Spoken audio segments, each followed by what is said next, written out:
Ameen. Waaqayyo maqaan isaa ulfaatu. Iddoo tokkoon dubbisa sagalee Waaqayyoo seera uumamaa 12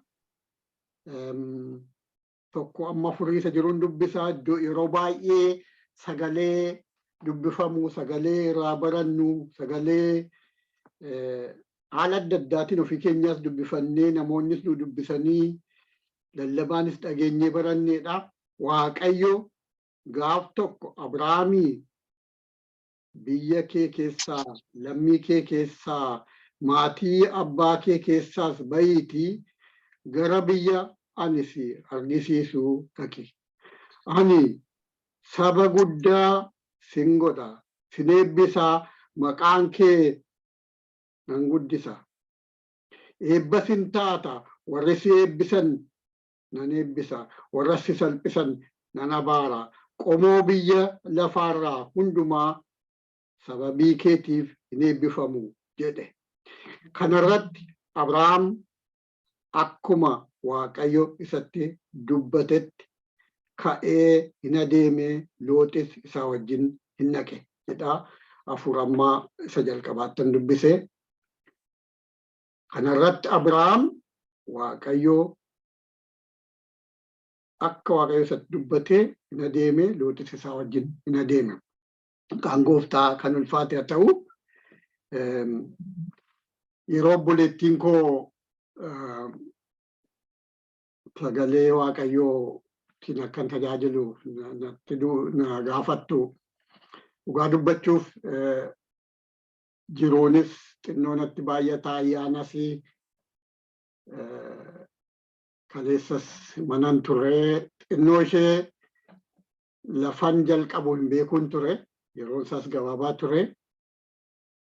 Har'a taa'ee garuu Waaqayyoo nattis dubbateera, isinittis hin dubbataa, sagalees naa kenneera jedhee yaada. Dhugumaan Abrahaam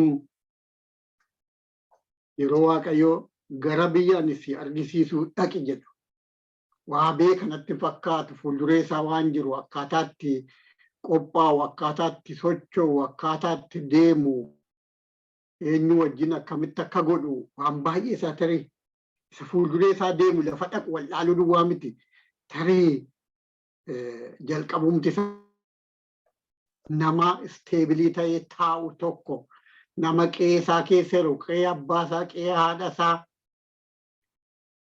warra isaa keessa jiru tokko, maatii wajjin jiru, horiin guutee jiru tokko ka'ii deemi yeroo jedhanu lafatti jalqabanu nama wallaalchisa, nama yaachisa jedhee yaada.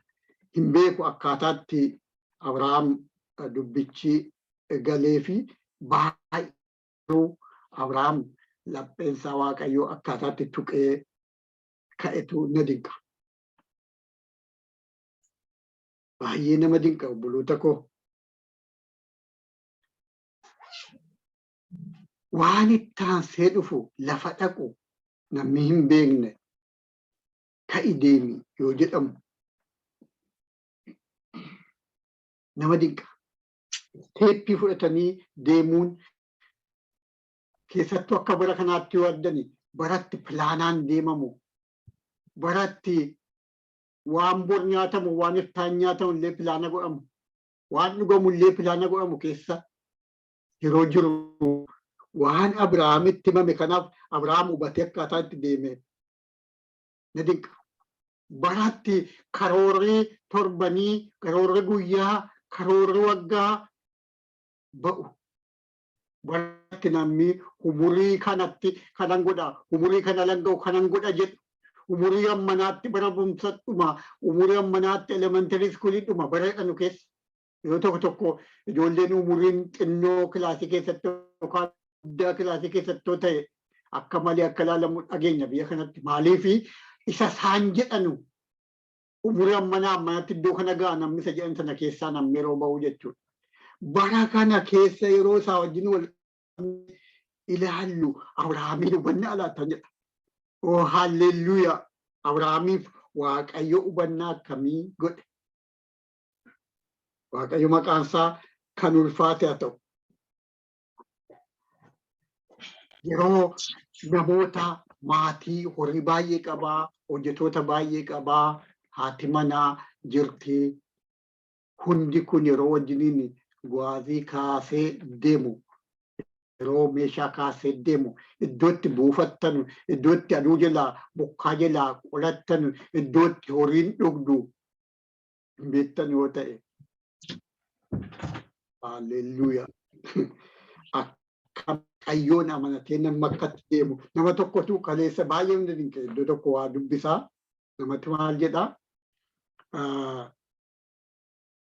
Namni almost miliyoonii 2 ta'u namoota jaboodhaa walitti gara miliyoonii 2 ta'u ala Ijiptii ba'ee waggaa 40 lafa onaa keessa deemu. Bishaan kamiin dhuguu turanii, midhaan kamiin nyaachuu turan, guyyaa guyyaatti midhaan isaanii nyaatan toonii meeqa akka ta'u, dhugaatii isaan dhuganu bishaan toonii meeqa akka ta'u, liitira meeqa akka ta'u, biyya onaa biyya deezertii keessa immoo oasis bishaan ishee darbitee gaallillee guyyaa meeqa turtii argattu bishaan akkanaati. Bishaan koddaatti yeroo dheeraa yookaan waa tokkotti baatanii deemanu lubbuuf keessatti eeganu. Isa kana keessaa akkamitti ta'aa jedheetu namatu barreessa. Baay'ina dinqanayyuu akkaatii beeku. Obboloota koo sammuu namaan ilaaltu taanaan isteeppii tokko socho'uu hin danda'amu jechuudha. Waaqayyo maqaan isaa ulfaatu. Garuu Waaqayyo nyaachisee obaasee yeroo deeman illee kopheen isaanii wayyaan isaanii illee akka irratti hin banne sagalee Waaqayyo dubbata. Hin deemanii waggaa 40 sana. Obboloota koo Abrahaam isa kana waan fagootti argu natti fakkaata. Waaqayyo inni nama baasu iddoo galmaatiin Waaqayyo nama ga'u natti fakkaata. Haalleluuyaa. Lafa borbullu hin beennu, lafaarra deemnu hin beennu yoo ta'e Waaqayyo inni wajjin deemnu garuu Waaqa keenya. Isa hundumaa danda'u, isa lafa bultii, lafa nyaataa, lafa boqonnaa qabu. Yeroo tokko obboleessa tokkotu akka jiru nama Waaqayyoo tokkotu tajaajiluuf ba'anii dhugaanuu ba'u. Tajaajiluuf yeroo jedhan Waaqayyoo kadhaxaadheetti dubbate. Jennaanii horii mana keessan jiruu tikeetii waan itti kutadhu hin qabu. Kontinentii tokko kontinentii biraa deemu. Jennaaniin iyyuu tikeetii kutachuu jedhan. Manuma ba'anii deemuu jechuudha tikeetii kutachuu. Kan dura dhugaa baheera ta'a kana baay'ee jaana dinquufin irra deebi'a.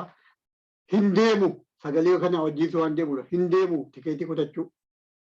Namni horii kan qabaatee pileenii qabatee deemuudhaaf tikeetii kutachuu yeroo deemu mana keessa homtuutu hin jiraatin isin dinqa. Waaqayyoon amanatanii Waaqayyoon jedheeradhanii ka'anii gaafa deemanu namni tokko karaatti natti dhufee bagansi argadhe si barbaadaan ture Waaqayyo natti dubbatee jedheetu horii guddaa fuudhee itti kenna isaanitti kenna. Itti kenni jedhee Waaqayyo natti dubbate si barbaadaan ture horiin kun isa barbaachisa jedhe natti kenneen. Amma dhaqeen jedhanii tikeeta koo kutadhee horiin irraa haftee fidee haadha manaa koo ganama wantumti mana keessa yeroo humtuun jiru jetteetti turte fideen itti kennee ani niqqisiifatte Waaqayyoon galateeffatte. Horiin inni isaan maatiidhaa ka'anii deemanis hin argame, inni isaan ittiin filaayii godhanis hin argame. Haalleluuyaa. Waaqayyoon abdatanii deemuun maal akka ta'e isarratti arga. Dhugumaan obboloota koo Waaqayyo keenya Waaqa addaa bira ga'uun nama rakkisu ta'uusaa argitu. Haalleluuyaa. Maqaan Waaqa keenyaa baraa amma bara baraatti kan ulfaate haa ta'u. Abrahaam yeroo ilmi isaa Isaaq kunoo hunduu jira. Hoolaan qalmaa eessa jira jedhee gaafate. Abrahaam yeroo ilma isaa fudhatee deemu Waaqayyoon waan abdate tokko, Waaqayyoon qopheessa jedhe tokko, tarii yuutuun dubbise baay'ee natti tola. Uumama kana keessaa boqonnaa 22 boqonnaa 22 8 akkas jedha. Abrahaam ja'aa jalqabeetu dubbise gaariidha.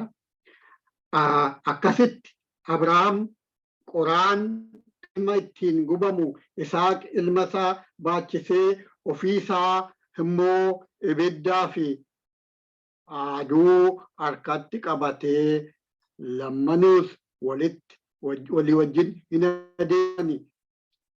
Takka erga adeemanii Isaaq Abrahaam abbaa isaatiin abbaye jedhe. Innis maal jette ilma koo jedhe. Isaaqis ijjiif qoraan kunooti qalmi gubamu sanaaf immoo hoolaan meerre jedhe. Abrahaam deebisee Waaqayyo ofii isaatii gubamuuf hoolaa in erga yaa ilma koo jedhee isaan lammanuu walii wajjin adeeman. Yeroo kanaa Abrahaam amma ta'e Isaaq ilma isaa fuudhee kan deemuu fi hoolaa qaluuf miti. Hin beeka. Garuu Waaqayyo du'aallee hin kaasa jedhee yaadee jedhama. Garuu maal akka ta'e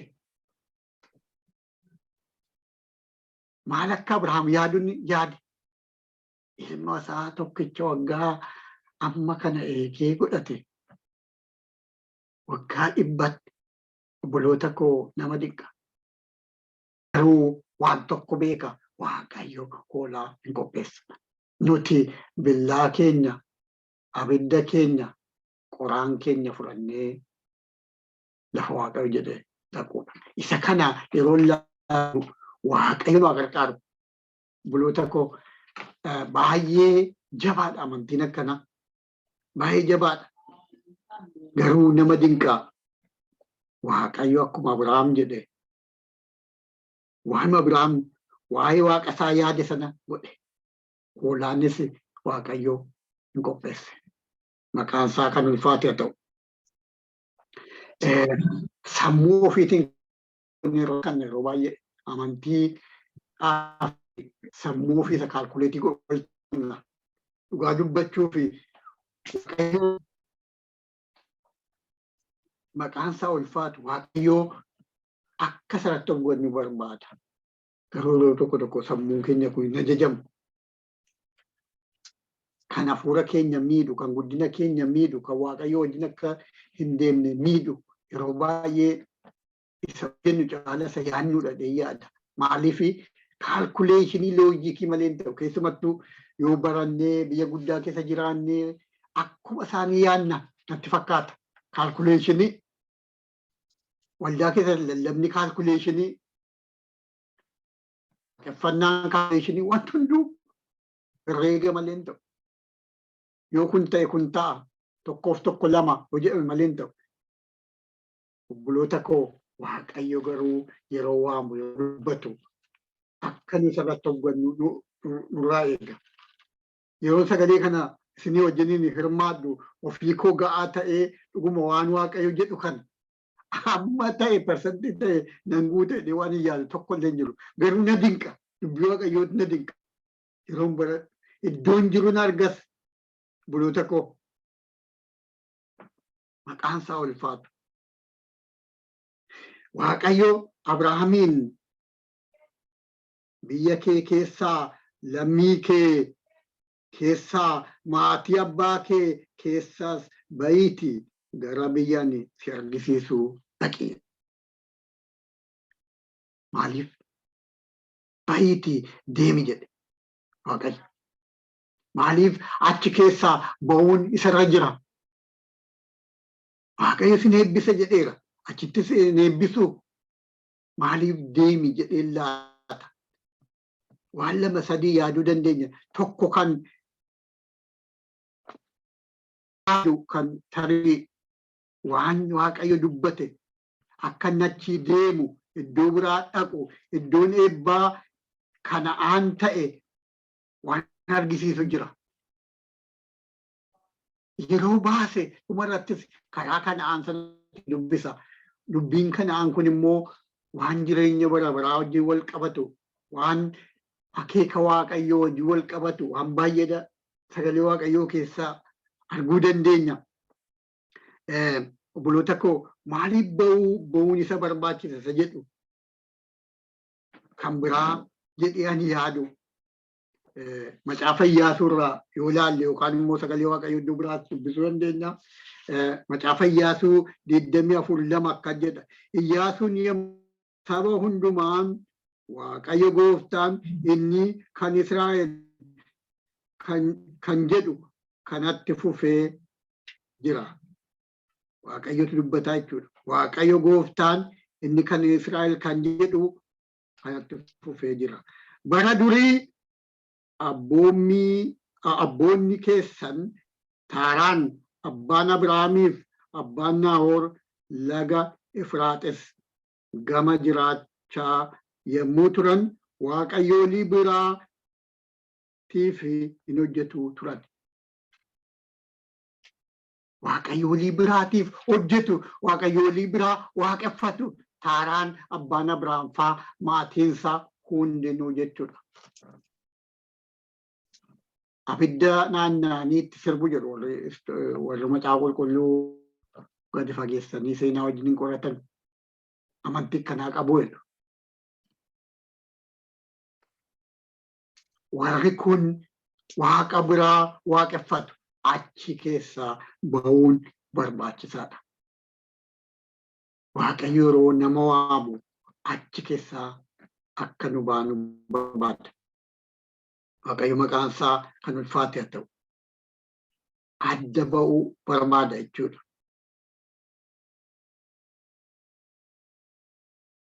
Quunnamtii Waaqayyo wajjin godhachuu fi quunnamtii waaqolii biraa wajjin jiru cituutu irra jira. Quunnamtiin isa kanaa wajjin qabaannee isa qulqulluu ta'e Waaqayyo wajjin immoo qabaachuun rileeshinshiippii Waaqayyo wajjin qabaachuun tokkummaa Waaqayyo wajjin qabaachuun rakkisaadha. Isa kaanii wajjin waaqolii ormaa wajjin quunnamtii qabaanne. Namoonni yeroo baay'ee walitti maku. Amantii biyya kanaa keessas amantiin biyya lafaa baay'ee makama. Ani yeroo baay'ee ayyaanuma ayyaaneffatamu keessatti baay'ee yaada. Ammam qulqulluudha. Obboloota koo Waaqayyo nu gargaaru akkaataa biyyi lafaatti adeemu nama sodaachisa. Walitti maku. Garuu Waaqayyo maal jedha? Achi keessaa ba'i. Ana wajjin rileeshinshiippii yookaan immoo tokkummaa qabaatta yoo ta'e ormarraa waaqayyoolii ormaa irraa fagaadhu. Waaqayyo waan ciiga'u tokko isa kana. Waaqayyo mootummaa isaa yookaan immoo aangoo isaa eenyummaa isaa waaqummaa isaa wajjin komproomaayizii biraa hin godhu. Obboloota koo kanaaf Waaqayyo nu gargaaru adda baanu adda ba'uu kana Waaqayyo waaqa Abrahaam Isaaq Yaaqoob akka Abrahaam adda ba'ee deemu barbaade. Abrahaam yeroo waaqa sana waaqeffatu yeroo Baayibili istedii gadda barannu kana yaadaa ture. Waa'ee namoota hafuuraan du'anii hafuurri isaanii jennee foon hafuura lubbuu jennee yeroo dubbannu waan tokko yaade. Obboloota koo warra hafuuraan du'aa ta'an keessaa inni jiraataa ta'ee waamame ba'uun dirqama. Dirqama jireenya bara baraatti ce'uudhaaf. Kanaaf Waaqayyo nu gargaaru.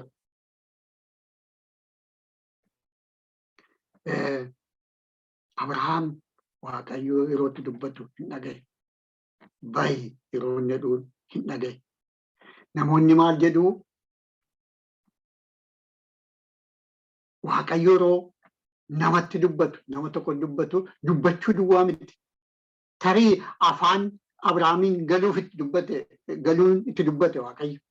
Kanaadha kan nu galu.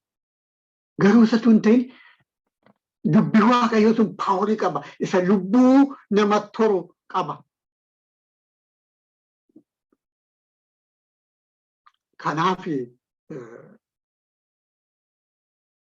yeroo macaafa qorannu kan yaadaa ture tokko waa'ee Alaazaar. Kiristoos maal jedhee Alaazaariin baay'eedhaan awwaalicha keessaa kan inni ba'u ajaje jechuudha. Yeroo sana lubbuu fudhatee lubbuun keessaa baate itti deebitee boolla keessaa bahe akka hidhametti. Yoo yaaddanii Kiristoos dhaqee akkuma mucattisee xaalitaa sanaa dhaqee bira ga'ee fayyisee kaasuu danda'a. Harka qabee kaasuu danda'a. Raayikaa dhaqaati wajjin jedhee boolla sana gadi bu'ee wajjiniin achitti hiikuu danda'u lafa ni ceesutti. Waan nama dinqu garuu bahi achi keessaa jedheen achi keessa akka inni bahu barbaade Kiristoos. Obboloota koo ofiisaan ba'a jechuudha. Sagaleen inni lubbuu toru itti dubbatame isa booda ba'uudha kansa. Sagaleen lubbuu toru Kiristoos keessaa isa waame.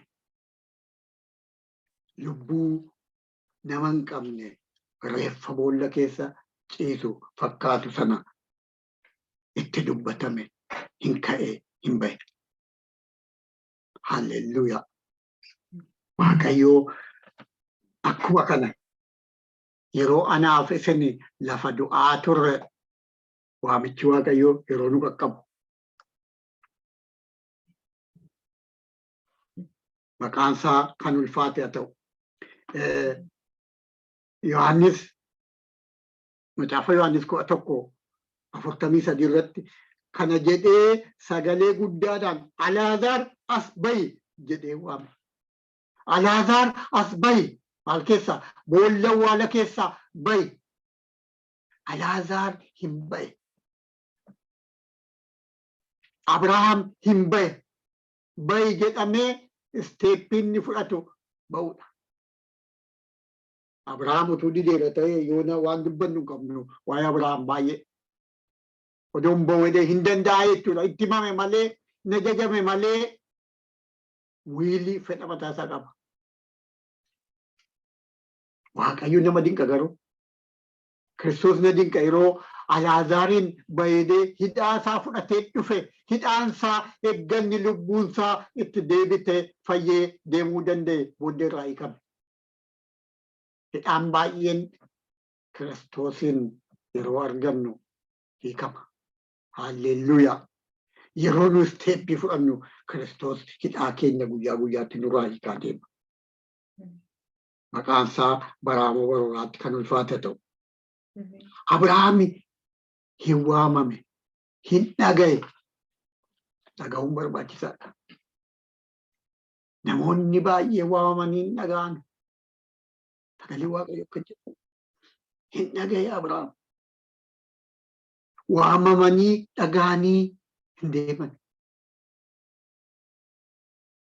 Hin deemanu taanaan lafa Waaqayyo namaa akeeka sanatti galuun hin danda'amu. Obboloota koo waamicha Waaqayyoo gaafa Waaqayyo dubbatu dhageenyee akka baanu akka deemnu kan nu gargaare Waaqayyo maqaan isaa haa ulfaatu. Abboommii deemi bahi ka'i jedhu kana namoonni yeroo hiikanu parsonaaliidha.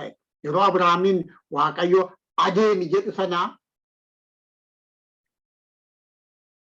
Abrahaamiin deemi jedhu sanaa afaan Ibrootiin jecha lamatu afaan biraatiin yeroo hiikamu tokko ta'e jedha. Bahi yeroo jedhu you yourself ati mataan kee bahi waamicha nama tokko jechuudha. Bahi ati kophaa kee waamamta. Amantiin abbaa ilmaaf hin ta'u. Sanyiin darba miti. Eebbi eeyyee sanyiin darba.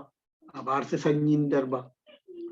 Kiristoositti dhufuun garuu waan nama tokko tokkeeti. Boloota koo. Akkana jedhu yeroo Abrahaamitti dubbate macaafa Ibrootiin yeroo barreeffamu specifically Abrahaam ofii keetti kana godhi waan jedhu tokko qaba. Maatiin horteensaa duukaa ba'ee garuu abboommiin kan dhufe Abrahaamiif. Saaraanis haadhi Abrahaamii tarii Loot maalii wajjin ba'e laata? Isa booddee ilaalla Waaqayyo nu gargaaree Waaqayyoo maqaan isaa haa ulfaatu. Awwaala keessaa inni nama baasu. Inni lubbuu namatti toru. Inni hidhaa hiikaa jedhu. Irraa hiikamu inni jedhu sun maqaan isaa kan ulfaate haa ta'u. Boloota koo aniif isinis waan baay'ee dubbachuu dandeenya. Boolla kam keessaa akka baane, iddoo kam keessaa akka baane. Maal dhageenye akka baane Waaqayyoo eessa eessatti akka nu gargaare tokko tokkoon kan nuyi hin hubanne utuu nu hin hubatin Waaqayyo immoo deemsisee gara mana isaatti nu galches dinqiitu jira.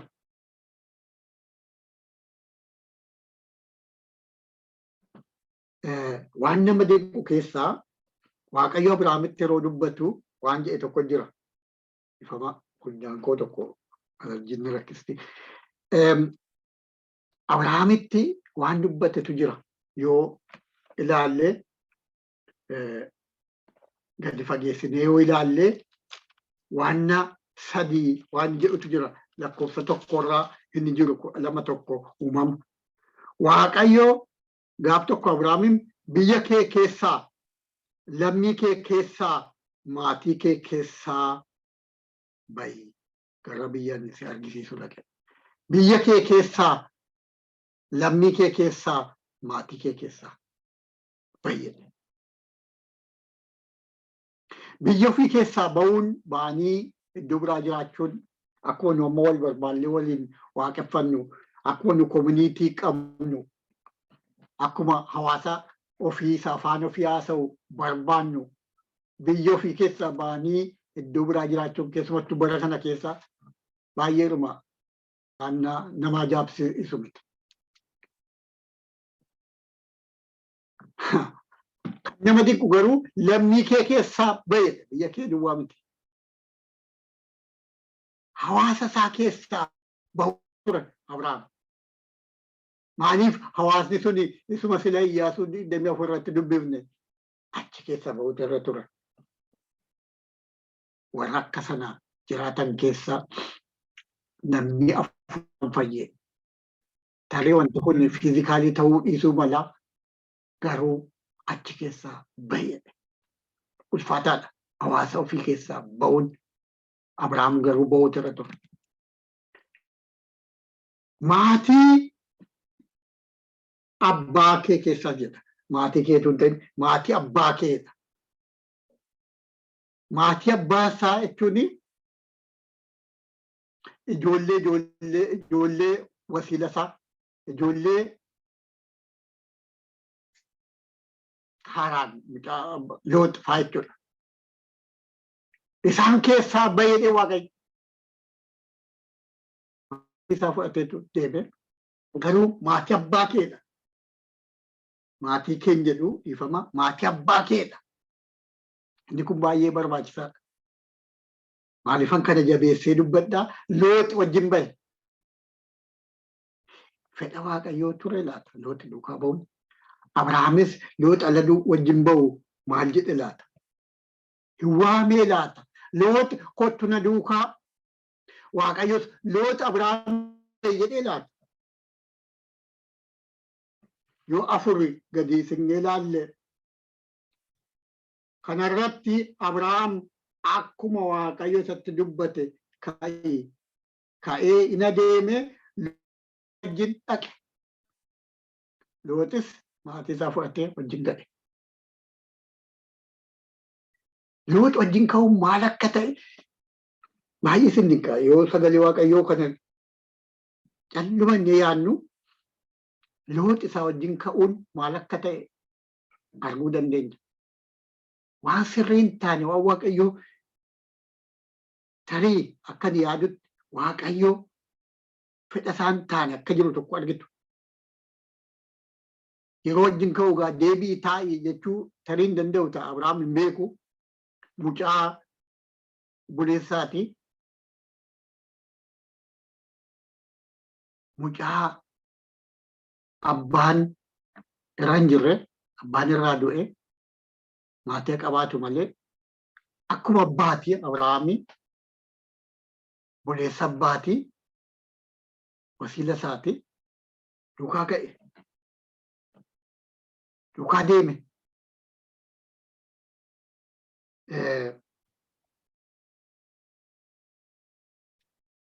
Maali laata? Namichi kun duukaa ka'uun maali barbaachisaadha laata? Fedha Waaqayyootii laata? Isa kana konsekwensi isaa yookaan immoo waan isaa wajjin wal qabatu argina booda.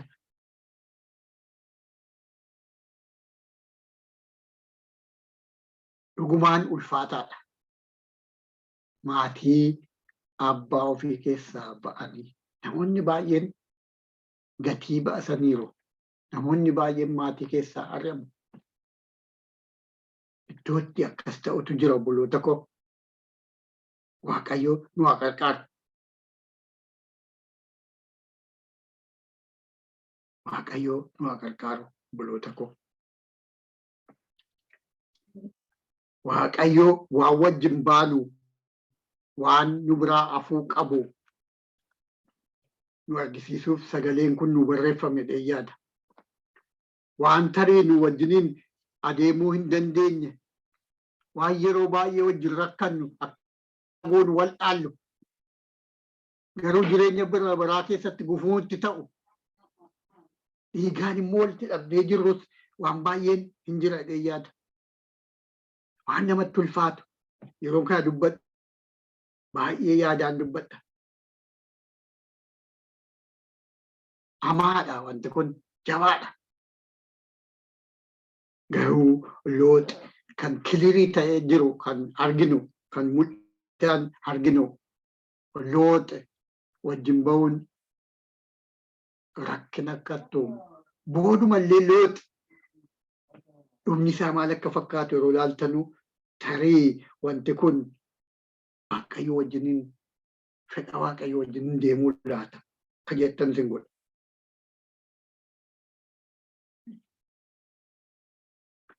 Waaqayyo garuu waan tokko jedha. Yeroo baanu akkaataatti adeemnu waan dubbatu qaba. Yeroo Kiristoos duukaa buunu, yeroo Waaqayyoon duukaa buunu. Maatewos 8 irraan dubbisa 21, 22. Kan biraa tokko immoo barattoota keessaa yaa gooftaa dura abbaa koo owwaalladhee akkan deebi'uuf sin kadhadha ittiin jedhe. Yesuus garuu na duukaa warra du'ani dhiisi du'a isaanii awwaalatan jedheen. Yoo tokko nama sodaachisa. Abbaatu du'e namicha kana. Abbaa isaa awwaallatee Kiristoos duukaa bu'uu akka hin dandeenye. Warri hafuuraan du'an sun, warri du'anis jedha isaan dhiiseedha. Isaan du'a isaanii awwaallatan. Nama sodaachisa obboloota koo.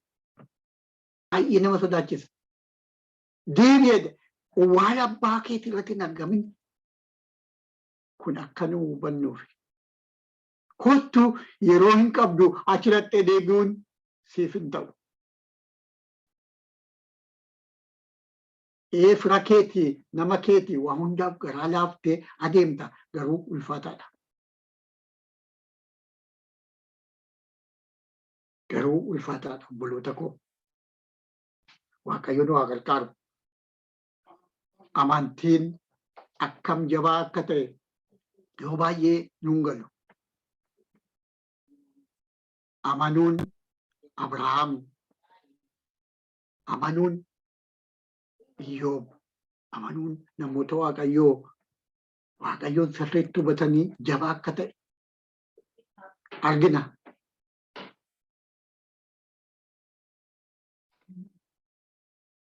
Kana argina obboloota koo. Maatewos irraa kan biraan isinii dubbisa. Maatewos 4. Maatewos nan dubbisa. Akkuma waamamuun waan baay'eef ofii keenya komproomisii malee, waa tokko malee waamicha sana dhageenye miila fudhachuun tarkaanfachuun akka nurra jiru waan argisiisu jechuudha. 4 Maatewos 4:8-22 akkanadha. Yesuus ciisaa bishaan Galiiliyaa bukkee utuu deddeebi'uu obboloota 2 Simooniif Phexros jedhamuu fi Andiraas obboleessa isaa kiyyoo isaanii bishaanitti darbachuutti jiruyyuu arge. Isaan qurxummii qabuu turani. Maalitti argaa? Darbachuutti jiru arga Kiristoos. Fichi qabuu jechuudha, qabaa jiru, hojiirra jiru. Yesuus na duukaa bu'aa, anis nama kan walitti qabdan isin nan godhaa isaaniin jedhe. Achumaan isaan kiyyoota isaanii achitti dhiisanii isa duukaa bu'an. Kiyyoota isa darbatan bishaanitti achumatti dhiisanii Kiristoos duukaa bu'an. Inni achii adeemee obboloota kan biraa 2 Yaaqoobiif Yohaannisiin ilma Zabdiyoos abbaan Zabdiyoos wajjin bidiruu isaanii keessaa kiyyoo isaanii utuu tottolfatanii arge. Kiyyoo isaanii tottolfatu qurxummii qabuuf. Isaan waame. Achumaanis bidiruu isaanii abbaa isaaniitti dhiisanii isa duukaa bu'an. Achumaanis duukaa bu'an. Qodaa manaan geenya abbaa keenya qarqaree dura manaan geenyee dhufna hin jenne. Phexros faan bidiruu keenya isa facaafne sana kaafnee annee lafannee walitti qabamu meeshaan gimjaabeetii wayii gashinee iddoo gashinee dhufna hin jenne. Na dinqa warri kun har'a maqaa isaaniitiin baranna ergamoota ta'anii. Haalleluuyaa. Garuu waan isaan dhiisanii deeman ilaala. Obboloota koo waan isaan dhiisanii deeman ilaala. Steeppii isaan fudhatan ilaala. Adeemsa isaanii ilaala. Hin dhaga'anii Kiristoos dubbate hin jajamanii hin deemanii.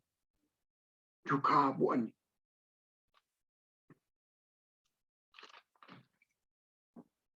Obboloota koo Maatewoosis kana fakkaata. Maatewoosin yoo laalle. Maatewoosin numti macaafa kana barreesse. Maatewoos 9 irraa akkan jedhu.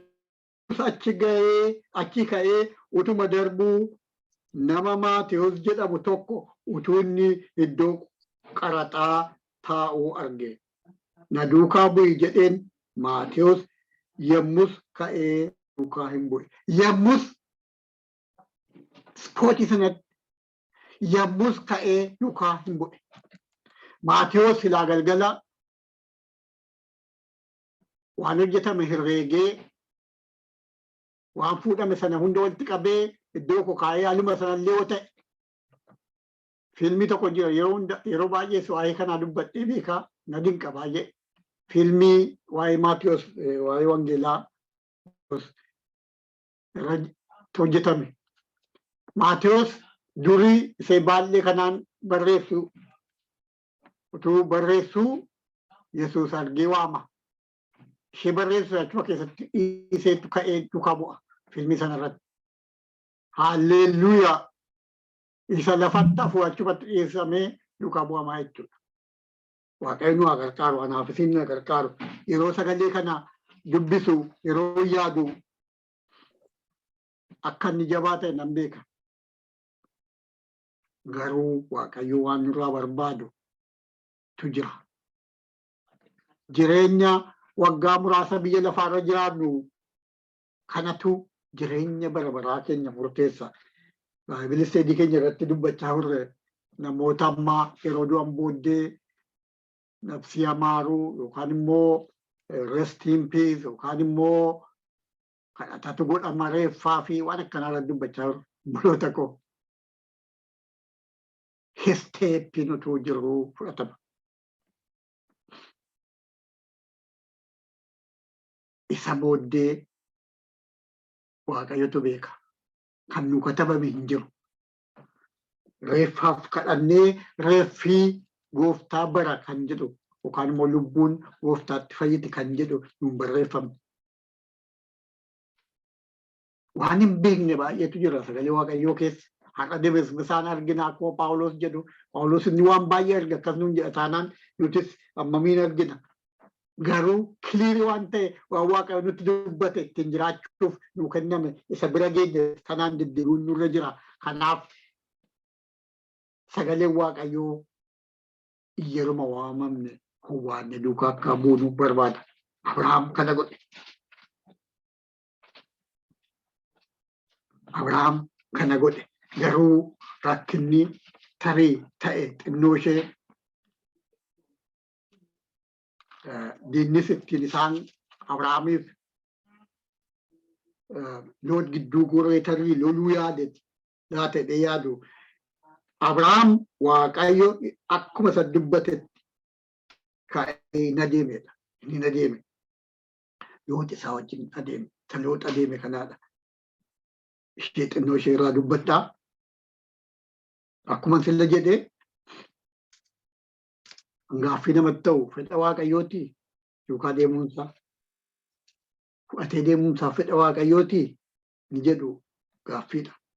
Kanaaf maaliif yoon taa'ee ofii kootii ilaalu naa ta'uu dida.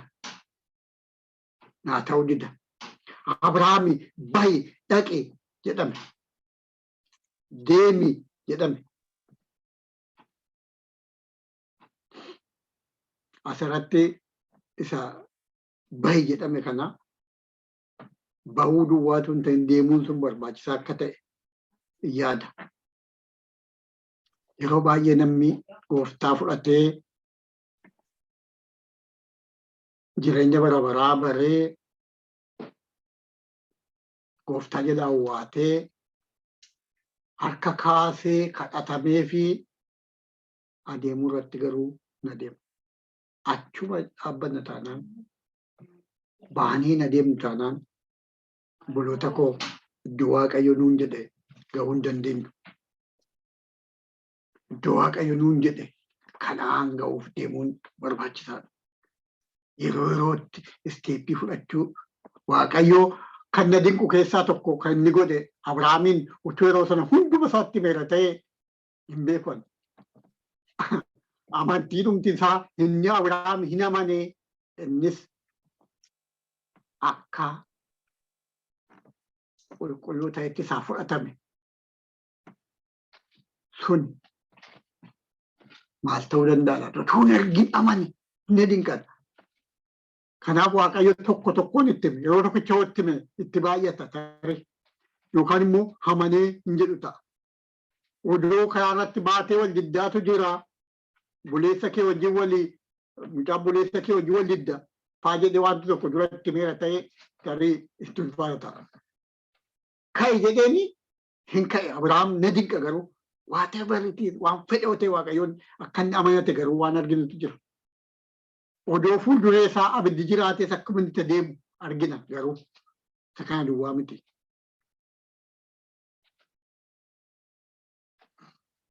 Hallelujah. Garuu waan argu waa'ee Looxii fi waa'ee Abrahaam yeroo argu waamichi kun individuaalii ala inni yaannu namoonni waamichaa maatii yeroo baay'ee biyya keenyatti amma warra keenya sanyiin keenya kiristaanadha. Waa'ee kiristaanaallee hin beekan obboloota koo. Abbaatochaachiin jedhama. Sagalee Waaqayyoo keessa garuu individualiidha. Amantiin haadha manaa abbaa manaa hin fayyisu. Kan abbaa manaa haadha manaa kan ijoollee abbaa kan abbaa ijoollee waan akkanaa miti individualiidha. Isa kana Waaqayyoon waa gargaara. Kiristoosiin fuulaa fuulatti baruu akka dandeenyu. Waa'ee Loox kana amma dubbanne iddoo tokko dubbisaa. Uumamuma 13 ittuma aaneessa jiruu jechuudha.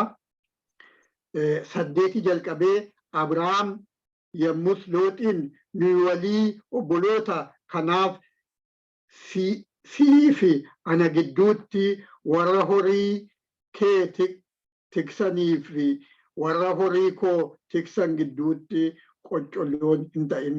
Kunoo lafichi guutummaan isaa si dura jira.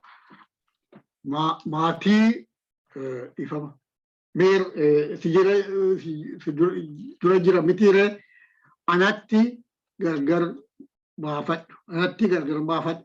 Ati gara harka bitaa yoo dhufte ani gara harka mirgaa nan naqa. Ati gara harka mirgaa yoo fudhatte immoo ani gara harka bitaa nan naqa jedhee. Looxi kun nama dinqa. Looxi gara harka olii ilaalee dachaan Yordaanos bishaan bayeessa akka qabu hamma mandara Zo'oorottis akka lafa dhaaba Waaqayyoo akka biyya Gibxi akka ture in arge.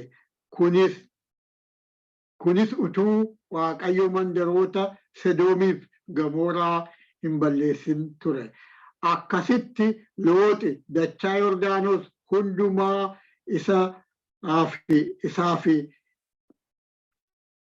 isaatiif fo'ate.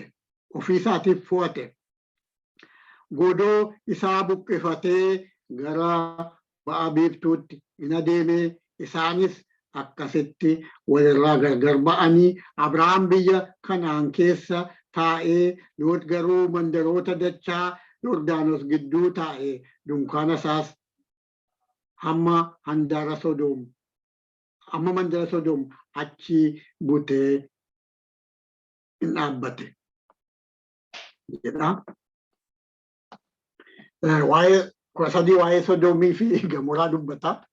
Akkamitti Waaqayyoon biratti akka isaanii waan cigaasisaa hojjetan akka isaan jireenyi isaanii jal'aa ta'e cubbuu ta'e dubbata. Garuu kanan asitti ilaalu tokko isa dura jiru hin dubbifne malee wal didanii tikoonni Abrahaamiif tikoonni Loox. Kun immoo wal diddaa qoccolloo maatii gidduutti Abrahaamiif Loox gidduutti fiduuf deema. Wal diddaa fiduuf deema. Waan nama dinqu Abrahaam asitti maal jedhaa? Nuyi walii obbolootadha. Komentii tokko hin dubbisaa. Abrahaam irraa kaate malee isaan obboloota miti. Isaanoo innoo mucaa ilma abbaa isaati. Mucaa obboleessa isaati. Ankil jechuutu irra ture. Mucaa ankilii ta'uu isaanoo neefiidha. Waan akkanaa jedhanii barreessu. Na dinqe. Abrahaam asitti garuu obbolootadha. Obboloonni waliin tuqanuu, waliin qoccoluun sagalee Waaqayyoo keessatti hin jira. Waliin tuqanuu jechuu miti garuu fedha Waaqayyoo akka hin taane dubbata. Yoo tuqanis immoo nagaa buusuun akka isaan irra jiru akka adda addaa liba'uullee amma dhaqutti akka deeman tokko argisiisa. Maal jechuudha kun? Obboloota isaanii turu jechuudha. Kana kan argitan obboloota isaan. Abrahaam yeroo Looxi booji'ame maatinsaa maalsaa booji'ame itti duulee achiisa baasa booddee. Looti kana booddee akka yaade akka jasaa ol kaasee gamatti arge sana miti.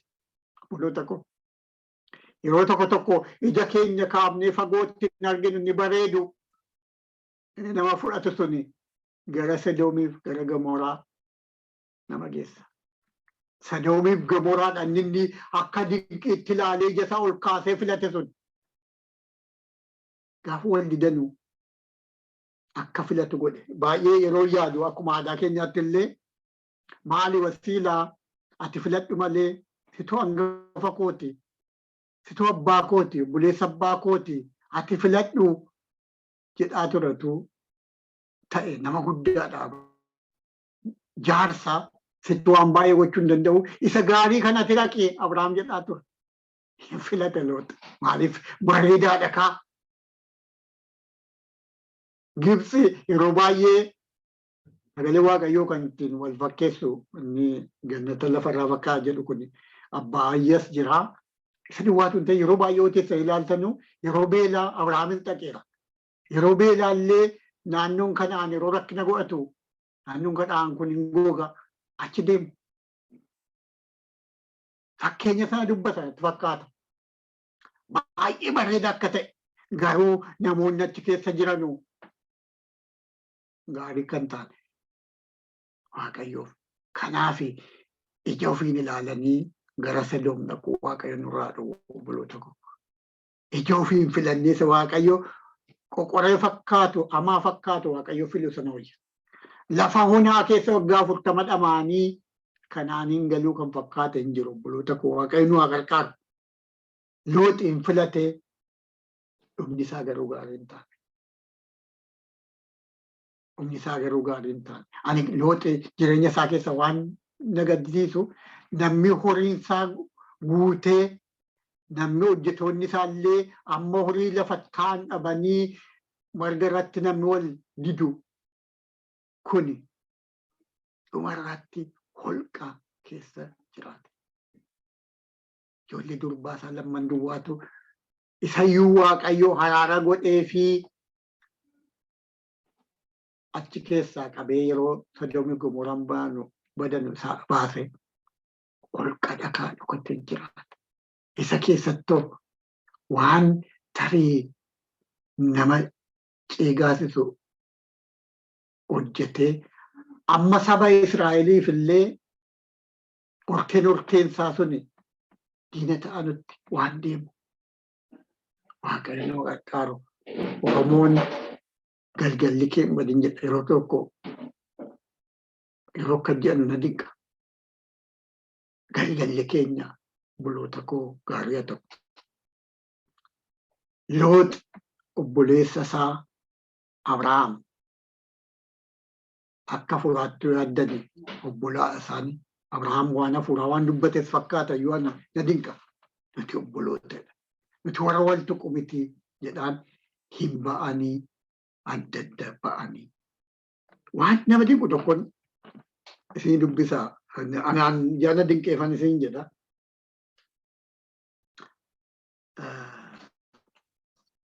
Baay'ee waan na dinqe. Waaqayyo namicha kana akeekaan waamee Abrahaamiin akeekaan waame. Garuu waan isin dinqu hin bahe amma bahu Waaqayyo isaa wajjin jira. Garuu waan tokko dhoksaa Waaqayyoo dudubbeetti kan na dinqa. 13:14 irratti akkas jedha. Uumama 13:14 irratti summaattaan seessa jiru.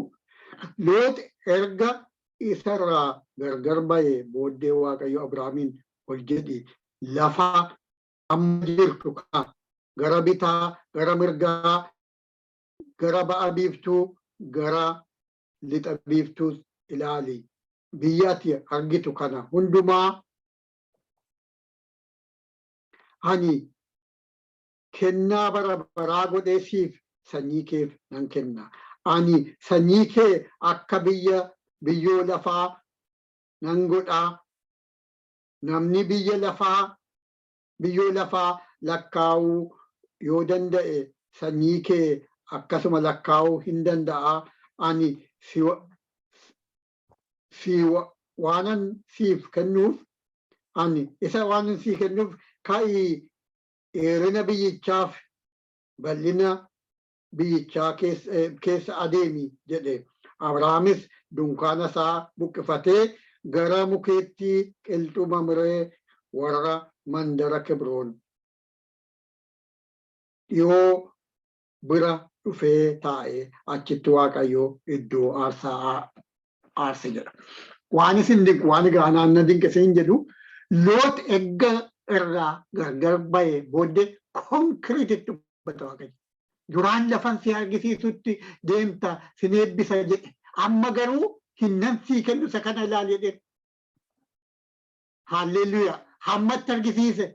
Isuma keessaa immoo gara kam naqee lafti 18 irratti jiru kuni lafa Waaqayyo dhufeessatti arguudhaaf yeroo waa'ee Saaraa wajjiniin Waaqayyo waa'ee abdii sanatti dubbatu. Baay'ee na dinqa. Itti argisiise. Amma Waaqayyo ilaali jedheen Loot ofiisaatiif ilaale. Adda addummaan isaa kan Waaqayyootu ilaalee itti argisiise kan. Waaqayyo ilaali jedheen isa kana nuuf ta'u isa Waaqayyo nu argisan boloota koo. Amma itti dubbata yoom yeroo gargar ba'u. Yeroo Loot irraa gargar ba'u itti dubbata. Isa bara baraa siin kennaadha. Isa kana bara baraan siin kennaadha. Dhuguma lafti itti argisu kun waan bara baraatti jettanii yoo abdiin kennamu kun jettanii yaaddanii keessi isaa hundeen dhoksaa isaa isa bara baraa kennaa sana. Dhumarratti iddoo tokko dubbiseen fixaa.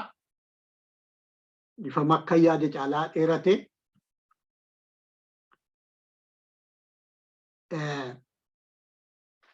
Galaatiyaa 3:16 dubbisee man fixaa.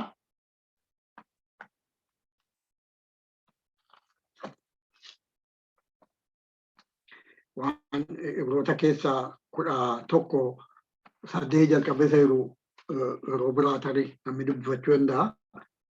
Amman dubbisuu isa tokko kan yaalee ture. Garuu amma Galaataan dubbisee fixaa. Obboloota koo dinqiidha dubbii Waaqayyo. Dinqii. Galaataa 3:16 irraan dubbisaa. Egaa Waaqayyo Abrahaamiif hidda isaatiif abdii kenneera. Caaffanni qulqullaan akka nama baay'eedhaaf abdatametti hidhoota hin jedhu. Akka nama tokkoof dubbatametti hidhaa jedha. Innis Kiristoos. Haalleluuyaa. Inni jedhame sun Kiristoos. Inni abdachiifame sun Kiristoos. Nuun karaa sanaan nu ga'a jechuudha. Waaqayyo maqaan isaa ulfaatu. Karaa sanaan ijoollee Abrahaam taaneerra. Abdiin sila dubbifanne waliin ilaalle hundumtuu anaafis isiniifis Abrahaam amantiin isaa nu gargaareera. Amantiin isaa suni abdii nu ta'eera. Waaqayyo Abrahaamiif hidda isaatiif abdii kenneera. Abdii kenneera Waaqayyo. Isaaniif abdii kenneera. Caaffanni qulqullaan akka nama baay'eedhaaf dubbatamutti hidhoota hin jedhu. Akka nama tokkoof dubbatamutti hidhaa jedha. Innis Kiristoosidha. Kun diippii gadi fagoodha. Dhugaa dubbachuu fi amma asuma irratti dhaabaa. Haalleluuyaa. Waaqayyo abdii isaa raawwate. Waaqayyo karaa Abrahaam dhufee nuun nu arge. Sanyii Abrahaam keessaan dhufee nuun nu arge. Maqaan isaa ulfaatu Kiristoos nuu dhufee hin abdachiifamee eebbifamaa waaqayyo